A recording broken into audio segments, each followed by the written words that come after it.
ইল্লা মাতাউল গুরুর।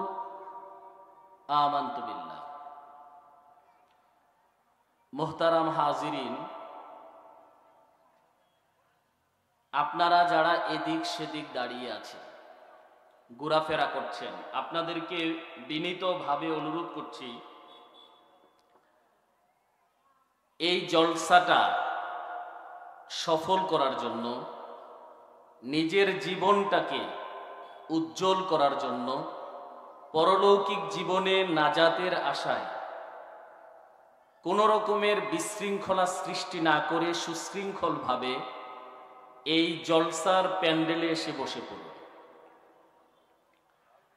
দেখুন, কিছুক্ষণ আগে আমাদের প্রিয় শিল্পী মিজানুর রহমান ভাই 3টি জাগরণী উপহার দিয়েছে। 3টি জাগরণীতে 3টি শব্দ অত্যন্ত গুরুত্বপূর্ণ। 1 মৃত্যু, 2 কবর, 3 জীবন। আমি মৃত্যুর কথাটা আগে বলেছি, জীবনের কথাটা পরে বলেছি। আল্লাহ সুবহানাহু তাআলা মৃত্যুকে আগে সৃষ্টি করেছেন, জীবনকে পরে সৃষ্টি করেছেন। আল্লাযী খালাকাল মাউতা ওয়াল হায়াহ, তিনি সেই সত্তা যিনি মৃত্যু সৃষ্টি করেছেন এবং জীবন। মৃত্যুটার কথা আমরা জীবন পাওয়ার পর ভুলেই গেছি। আমরা ভাবছি আমরা মরব না, অথচ বিশ্বনবী সাল্লাল্লাহু আলাইহি ওয়াসাল্লাম আপনাকে বেশি বেশি করে মৃত্যুর কথা চিন্তা করতে নির্দেশ দিয়েছেন। নবীজি সাল্লাল্লাহু আলাইহি ওয়াসাল্লাম বলছেন, আকসিরু যিকরা হাদিমিল লাজ্জাত, তোমরা বেশি বেশি করে মৃত্যুর কথা মনে করো। কেন? মৃত্যু তোমার জীবনের সকল স্বাদ তৃপ্তি কেড়ে নেবে, নষ্ট করে দেবে। আমিরুল মুমিনিন ওমর ইবনুল খাত্তাব রাদিয়াল্লাহু তাআলা আনহু বলছেন, মুত ক্বাবলা আন তামুত, তুমি মরো মরার আগে একবার। মরেননি, বেঁচে আছেন। ওমর রাদিয়াল্লাহু তাআলা আনহুর পরামর্শ হচ্ছে, বেঁচে থেকে একবার মরেন, মরে বুঝেন মৃত্যুটা কেমন।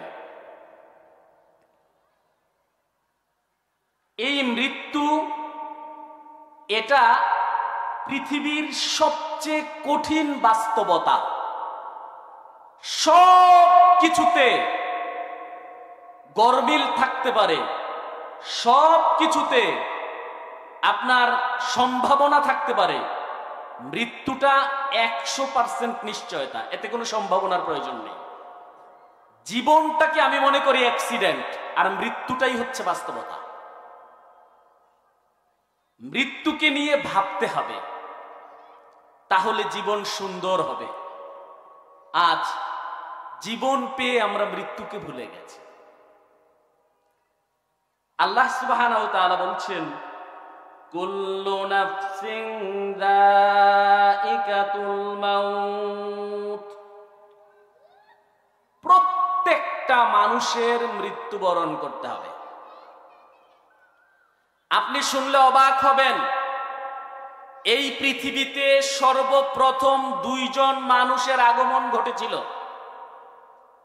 আদম এবং হাওয়া। পৃথিবীতে মানুষ বলতে 2 জন ছিল। বর্তমান পৃথিবীতে মানুষ 810 কোটি। খেয়াল করেন, 2 জন মানুষ, এখন মানুষের সংখ্যা 810 কোটি। খালি বাড়ছে। আজ থেকে 50 বছর আগে বাংলাদেশের মানুষ ছিল 7 কোটি, সেটা 11 কোটি বেড়ে এখন হয়েছে 18 কোটি, শুধু বাড়ছে। আপনার কাছে এই বৃদ্ধি দেখে অথবা এই মানুষ দেখে মনে হচ্ছে কেউ মরে না। আসলে তা না, মৃত্যুটা আরো ভয়ঙ্কর, কম মরছে না। প্রতি মিনিটে গড়ে বাংলাদেশে 4 জন করে মানুষ মারা যায়। খেয়াল করেন কথাটা, প্রতি মিনিটে, মানে আমি যে কথা বলছি 1 মিনিটের মধ্যে বাংলাদেশে গড়ে 4 জন মানুষ মরে যায়। আর গোটা পৃথিবীতে 1 মিনিটে মানুষের মৃত্যুর হার প্রায় 105 জন। 1 মিনিটে যদি 105 জন মরে, একদিনে কয়জন মরে বুঝেন? বছরে কয়জন মরে? এভাবে মরছে, মরার পরেও এভাবে আছি। সুবহানাল্লাহ ওয়া বিহামদিহি। আল্লাহ সুবহানাহু ওয়া তাআলা আমাদেরকে রাখছেন। দেখেন, অনেক মানুষ বিয়ের সুযোগও পায় না, তার আগে মরে যায়। অনেক মানুষ দীর্ঘ জীবন স্বামী স্ত্রী দাম্পত্য জীবনে থাকে কিন্তু সন্তান পায় না, তারপরেও আলহামদুলিল্লাহ আমরা অনেক মানুষ এখনো পৃথিবীতে আছি। আমাদের আশেপাশের কবরস্থানগুলোতে সব বয়সী মানুষের লাশ পাওয়া যাবে, সব বয়সী, একেবারে দুধের বাচ্চা থেকে শুরু করে 100 বছর বয়স পর্যন্ত মানুষের লাশ পাওয়া যাবে। কিন্তু আমরা আলহামদুলিল্লাহ এখনো বেঁচে আছি। তার মানে কি আমরা মরবো না? এর মানে কি এটা আমরা মরবো না? এটা না, আমরা মরবো। মৃত্যুটা চূড়ান্ত, জীবনটা মানে জন্মটা চূড়ান্ত না। আমি হয়েছি এটা যতটা সত্য তার চেয়ে বেশি সত্য আমি মরব। মৃত্যুটা, এই মৃত্যুকে বেশি বেশি মনে করতে নবীজি নির্দেশ দিয়েছেন। একটা হাদিসে এসেছে সুস্পষ্ট কথা, আন নাউমু আখুল মাউতি, ঘুম হচ্ছে মৃত্যুর মতো। লা ইয়ামুতু আহলাল জান্নাতে, আর জান্নাতে মানুষ মৃত্যুবরণ করবে না, ঘুমাবে না। মৃত্যুর মতো ঘুম, এটা আল্লাহর নবী বলেছেন। আমাদেরকে দোয়া শিখিয়েছেন, আল্লাহুম্মা বিইসমিকা আমুতু ওয়া আহইয়া। ঘুমের দোয়া এটা আপনারা পড়েন তো, পড়েন। ঘুমের দোয়াটা কি? আল্লাহুম্মা বিইসমিকা আমুতু ওয়া আহইয়া। অর্থ কি? হে আল্লাহ, তোমার নামে, তোমার নাম স্মরণ করে আমুতু আমি মরছি, মরব, ও আহইয়া এবং বাঁচব, ঘুম থেকে জাগবো। এখানে ঘুমটাকে মাউত শব্দ দিয়ে ব্যবহার করা হয়েছে, মাউত শব্দ দিয়ে বোঝানো হয়েছে। অর্থাৎ আপনি যে ঘুমাতে যাচ্ছেন তার মানে আপনি মরতে যাচ্ছেন। আপনি যে ঘুমালেন এটাই আপনার মৃত্যু। সকালে যে উঠবেন কোনো গ্যারান্টি নাই, কোনো গ্যারান্টি নাই। আপনি যে ঘুমাতে গেলেন এটাই মৃত্যু, সকালে যে উঠবেন কোনো গ্যারান্টি নাই। এজন্য নবীজি সাল্লাল্লাহু আলাইহি ওয়াসাল্লাম ঘুমের আগে আমাদেরকে অনেকগুলো আমলের কথা বলেছেন। আপনি উজু করে ঘুমাতে যাবেন, আপনি পরিষ্কার পরিচ্ছন্ন হয়ে ঘুমাতে যাবেন, আপনি ঘুমাতে গিয়ে অনেকগুলো জিকির আজকার আছে এগুলো করবেন, তারপর আপনি ঘুমাবেন। তাহলে ওই মৃত্যুটা আপনার জন্য কল্যাণকর হয়ে যাবে। ঘুম থেকে উঠার সময় দোয়া শিখিয়েছেন, আলহামদুলিল্লাহিল্লাযী আহইয়ানা বা'দা মা আমাতানা ওয়া ইলাইহিন নুশুর। দোয়া জানেন না? কিন্তু হয়তো পড়েন না, মনে থাকে না নাকি? আমরা কত গাফেল জানেন? এই দোয়া ফজরের আজানের সময় মাইক দিয়ে পড়ে আপনারে শোনার লাগে। আশেপাশের মসজিদগুলোতে মাইক দিয়ে পড়াও আপনারে শোনায়। যে হুজুর মাইক দিয়ে দোয়া পড়ছে সে ভুল করছে। কেন ভুল করছে? সে দোয়াটা মাইক দিয়ে পড়ার কথা ছিল না, ঘুম থেকে উঠে পড়ার কথা ছিল। ও ঘুম থেকে উঠছে, অজু করছে, মাইকের কাছে আসছে, এসে দোয়া পড়ছে। এত সুযোগ তাকে আল্লাহ দেয় নাই। ঘুম থেকে উঠার দোয়া বিছানায় পড়বে, ঘুম থেকে উঠেই পড়বে। ঘুম থেকে উঠে উজু গোসল করে এই দোয়া পড়তে হয় না। আমি এই বিষয়গুলো নিয়ে আলোচনা করব না। আমি সংক্ষেপে যে বিষয়টা বুঝাতে চাচ্ছি সেটা হচ্ছে কি, ঘুম এটা মৃত্যু। ঘুমটা কি? মৃত্যু। এখানেও বলা হয়েছে আলহামদুলিল্লাহিল্লাযী আহইয়ানা বা'দা মা আমাতানা ওয়া ইলাইহিন নুশুর। আল্লাহ তোমার প্রশংসা, কারণ আমাকে তুমি মৃত্যু থেকে জীবন দিয়েছো, ঘুম থেকে তুমি আমাকে জাগিয়েছো। তাহলে ঘুমটা যে মৃত্যু এটা নিশ্চিত, এটা প্রমাণিত। এই মৃত্যু প্রতিদিন আপনার কাছে আসছে, প্রতিদিন। প্রতিদিন ঘুমের দোয়া যদি পড়েন তাহলে ঘুমানোর আগে একবার মৃত্যুর কথা ভাবছেন। ঘুম থেকে উঠে যদি দোয়া পড়েন, ঘুম থেকে উঠেও একবার মৃত্যুর কথা ভাবছেন। মৃত্যুর কথা বেশি বেশি ভাবতে হবে, নবীজির নির্দেশ। উমর রাদিয়াল্লাহু তাআলা আনহু তো মৃত্যুর আগে মৃত্যুবরণ করতেই বলেছেন। অথচ আজকে আপনি জীবন পেয়ে মৃত্যুকে একেবারে ভুলে গেছেন, একেবারে ভুলে গেছেন। আপনি মনে করছেন আপনি মরবেন না, মৃত্যু আসবে না। ভাই, মৃত্যু অত্যন্ত ভয়ানক, অত্যন্ত বেদনাদায়ক, অত্যন্ত কষ্টের। এই মৃত্যুর সঙ্গে আপনার দেখা হবে, বিশ্বাস করেন, মৃত্যুর সঙ্গে আপনার দেখা হবে। সে সময় বেশি দূরে নয়, হতে পারে এখনই আপনার মৃত্যুর সঙ্গে দেখা করতে হবে, হতে পারে এখনই আপনার মৃত্যুর সঙ্গে দেখা করতে হবে। এই মৃত্যুর কথা ভাবতে হবে। মৃত্যু কত কষ্টের জানেন? বাস্তবিক আমরা অনেক রকমের মৃত্যু দেখি। স্বাভাবিক মৃত্যু দেখি, দুর্ঘটনাজনিত মৃত্যু দেখি, আত্মহত্যার মৃত্যু দেখি, কেউ হত্যা করেছে, নির্মমভাবে কুপিয়ে হত্যা করেছে, এইরকম মৃত্যু দেখি। আগুনে ঝলসে গিয়ে মৃত্যুবরণ করেছে, এইরকম মৃত্যু দেখি। সলিল সমাধি ঘটেছে, পানিতে ডুবে ডুবে মৃত্যুবরণ করেছে, এইরকম দৃশ্য দেখি। কত রকমের মৃত্যু যে আছে, আপনার কপালে কোনটা আছে কে জানে? আপনার কপালে কোনটা আছে কে জানে? আপনি সকালে ঘর থেকে বের হয়েছেন, নিমসার যাবেন, ডেড বডিটাও খুঁজে পাওয়া যাবে না, এমনটাও হতে পারে। আপনি ঘর থেকে বের হয়েছেন, আবার ঘরে যাবেন, আপনার মৃতদেহটা ঘরে যাবে, এমনটাও হতে পারে। আর আপনার এটা হওয়াই উচিত, আপনার এটা হওয়াই উচিত। কেন বলছি কথাটা? কারণ আপনার মধ্যে এত বেশি উদাসীনতা, আপনি মৃত্যু কি ভুলেই গেছেন? বিশ্বনবী সাল্লাল্লাহু আলাইহি ওয়াসাল্লাম আপনাকে ঘর হতে বের হওয়ার সময় একটা দোয়া শিখিয়েছেন। আপনি ঘর থেকে বিদায় নিবেন, পরিবার আপনার জন্য একটা দোয়া করবে, দোয়া শিখিয়েছেন। আপনি নিজে ঘর থেকে বের হয়ে এসেছেন, পরিবারের জন্য একটা দোয়া করবেন, দোয়া শিখিয়েছেন। কিন্তু দুর্ভাগ্য, আমরা অনেকেই দোয়াগুলো জানি না। আরো দুর্ভাগ্য, আমরা দোয়াগুলো কেউ কেউ জানলেও পড়ি না। তাহলে কি হবে?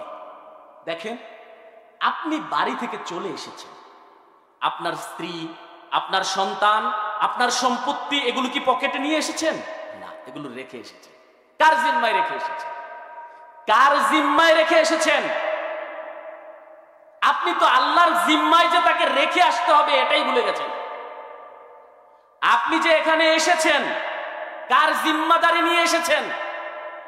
আপনি যে আল্লাহর জিম্মাদারিত্বে আপনাকে যে আসতে হবে এটাই ভুলে গেছেন।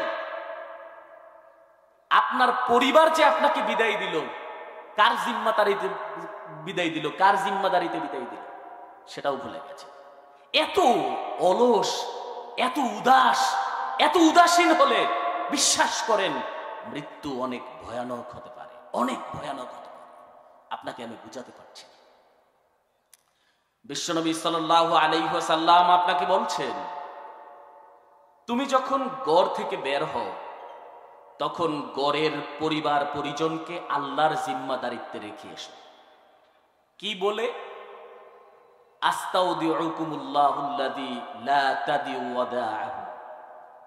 হে আল্লাহ, আমার এই পরিবারকে তোমার হাতে দিয়ে গেলাম, আমি জানি তুমি কোনো কিছু ধ্বংস করো না। এত সুন্দর করে যদি আপনি আপনার পরিবারকে আল্লাহর হাতে সোপর্দ করে আসেন, আপনি বাড়ি থেকে বের হলে আপনার স্ত্রী মোবাইলে আরেকজনের সঙ্গে পরকিয়া করবে আমার মনে হয় না। তো জাহেল, আপনার স্ত্রী তো জাহেল, আপনি তাকে কিছু বলছেন না, তাকে কিছু শিক্ষা দিচ্ছেন না, সে কিছু বলতে পারছে না, তাহলে কেন সংসার ধ্বংস হবে না? আল্লাহর জিম্মাদারি তো সংসারে নাই। আপনি এই কথা বলে ঘর থেকে বের হওয়া উচিত ছিল। আবার আপনার স্ত্রীর আপনাকে বলা উচিত ছিল, আস্তাউদিউল্লাহ, আমি তোমাকে আল্লাহর হাতে সুপর্দ করলাম,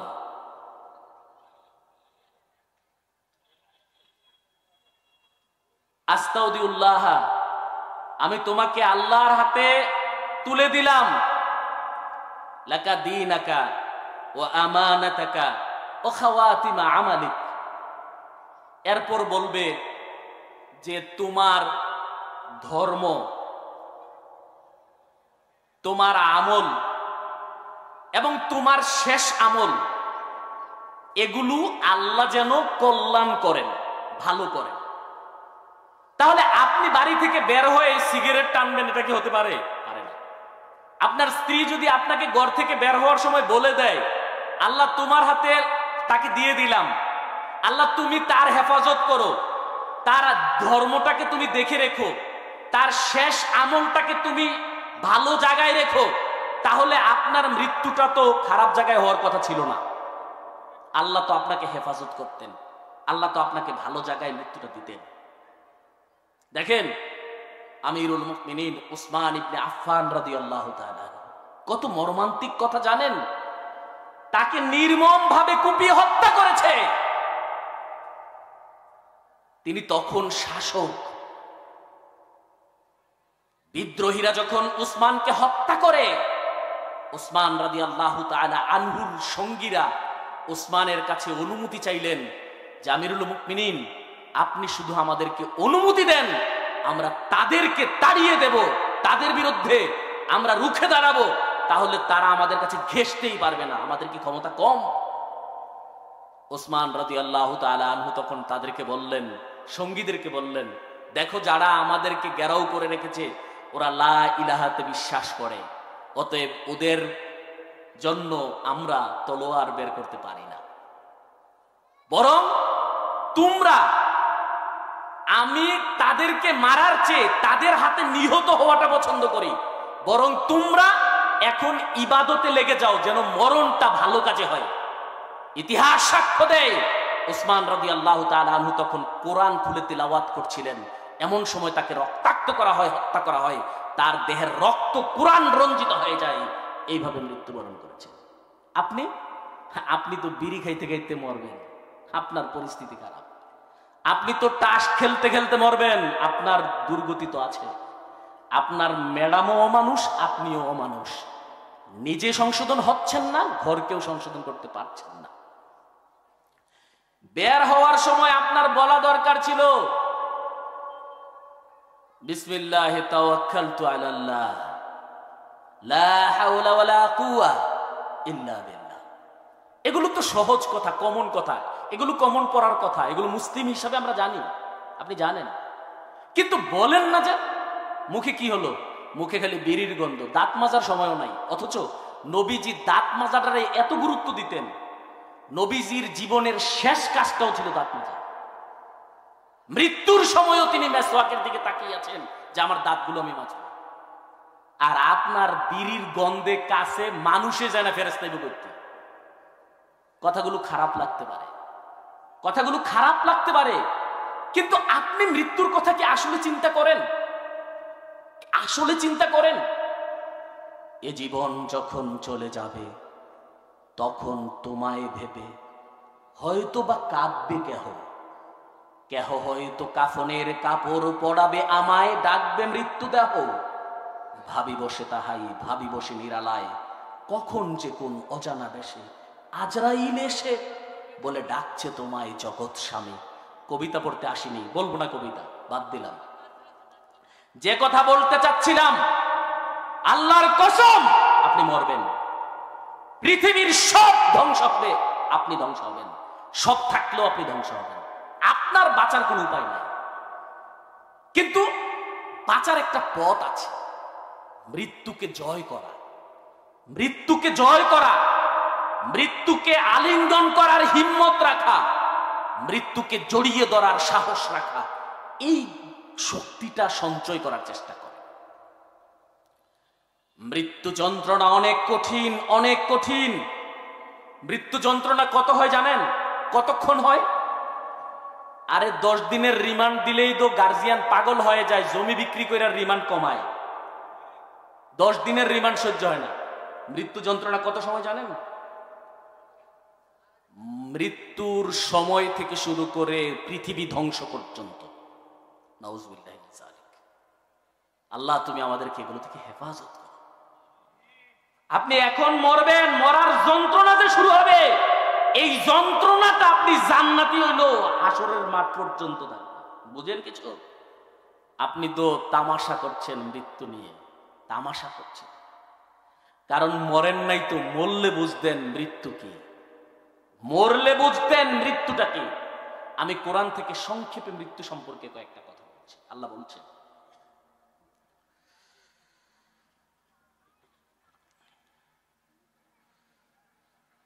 সূরা কিয়ামার মধ্যে আল্লাহ বলছেন, কাল্লা ইযা বালাগাতিত তারাকি,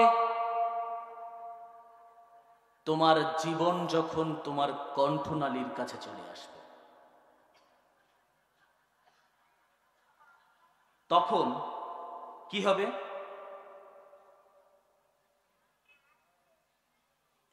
ওয়াকিলা মান রাক, তোমার আত্মীয় স্বজনরা বলবে, এই অবস্থা খারাপ, ডাক্তার নিয়ে আয়, কবিরাজ নিয়ে আয়, হুজুর নিয়ে আয়, অ্যাম্বুলেন্স ডাক, হসপিটাল নে।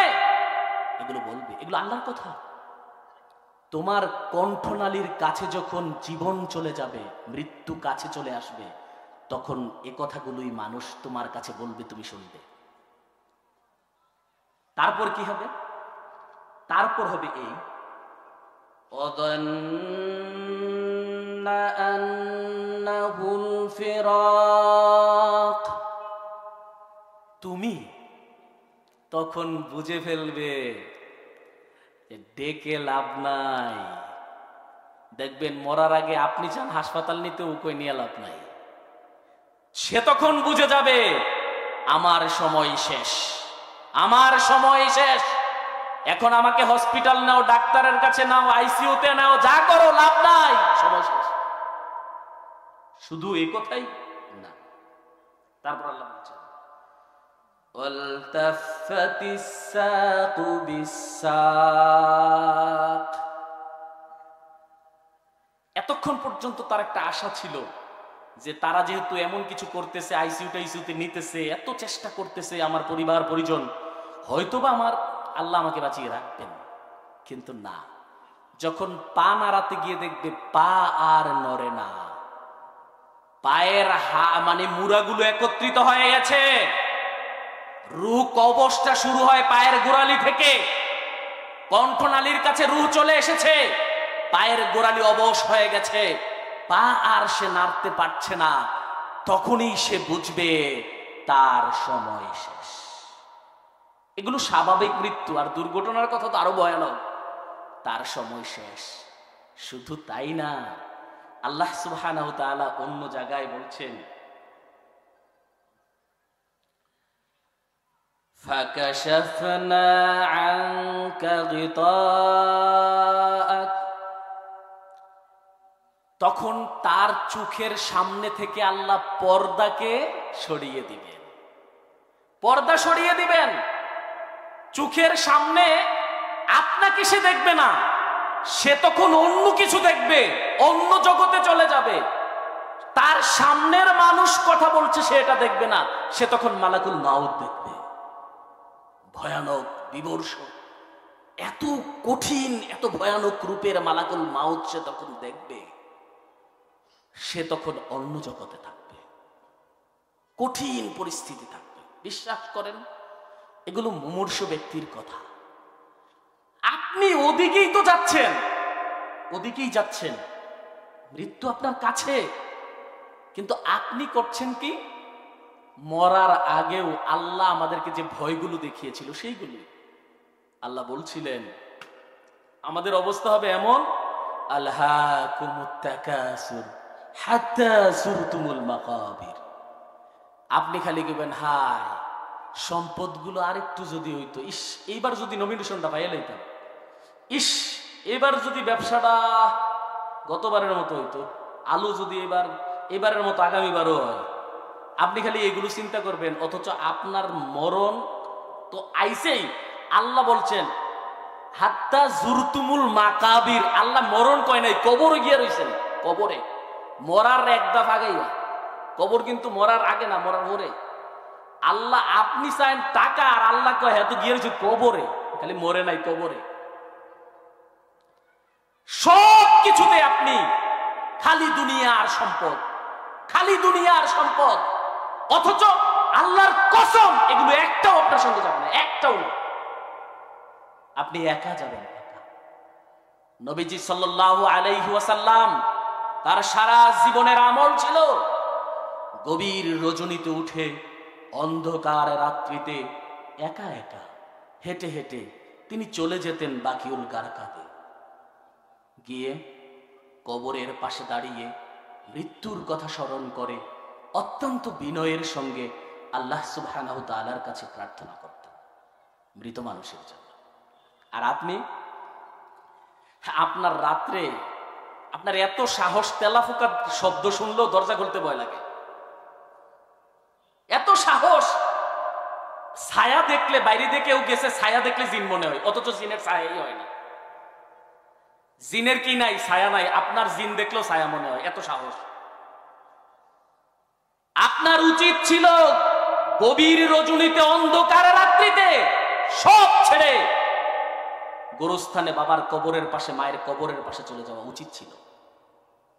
সেখানে গিয়ে আল্লাহর কাছে বাবা মা যে মরেছে, নিজে যে মরবেন, কবরে যাবেন, এটা মনে করে কান্নাকাটি করা প্রয়োজন ছিল। কে করেছেন কয়দিন? আমার প্রশ্ন। একদিনও করেননি। অনেক আছেন জীবনে একদিনও যাবেন। গভীর রজনীতে উঠে বাবা মায়ের কবরের কাছে গেছেন, এরকম একজন দুইজনও পাওয়া যাবে না। তামাশা পেয়েছেন? হ্যাঁ তামাশা।